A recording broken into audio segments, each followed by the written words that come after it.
ఆడవాళ్ళు ఎలా ఉంటారు అంటే, ఎంత పెద్దదైనా ఇంట్లో వస్తువైతే అది సైడ్ పెట్టేస్తారు. కానీ కిచెన్‌లో ఏదైనా పడేయాలి అంటే ఒకటికి 10 సార్లు ఆలోచిస్తారు. అందరూ అంటే అనుకుంటాను నేనైతే. నేనైతే అంతే అనమాట.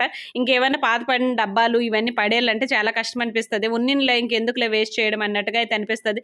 ఇంక ఈ రోజైతే మేము సమ్మర్ దగ్గరికొచ్చేస్తుంది కదా! కొన్నయితే క్లీన్ చేసి పెట్టేద్దాం. అన్నీ కూడా చేసేద్దాం అనిపిస్తది. కానీ చేయడానికైతే అస్సలు ఓపిక ఉండదు.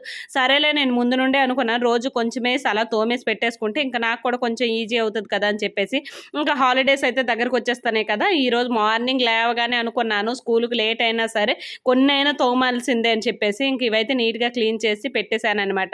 మీరనుకోవచ్చు ఇవన్నీ ఎందుకులే వేస్ట్ ఇవన్నీ. ఒక్కోసారి అవసరం వచ్చినప్పుడు ఇవే అవసరమవుతాయన్నమాట. ఏవైతే వద్దు అని అనుకుంటామో అవే మనకు యూజ్‌ఫుల్‌గా ఉంటాయి. ఏవైనా బయట పెట్టిన కంటే ఇలా డబ్బాల్లో స్టోర్ చేసుకుంటే చాలా నీట్‌గా ఉంటాయి కదా! అనైతే నాకిష్టం. మా హస్బెండ్ వచ్చిన ప్రతిసారి అంటారు, "ఇవన్నీ ఎందుకు పడేయకుండా ఇంకెందుకు ఉంచావనేసైతే" అంటారు. మీలో ఎవరైనా నాలాంటి మైండ్ సెట్‌తో ఉన్నారా? అయితే ప్లీజ్ కామెంట్ అయితే చేయండి. Bye bye.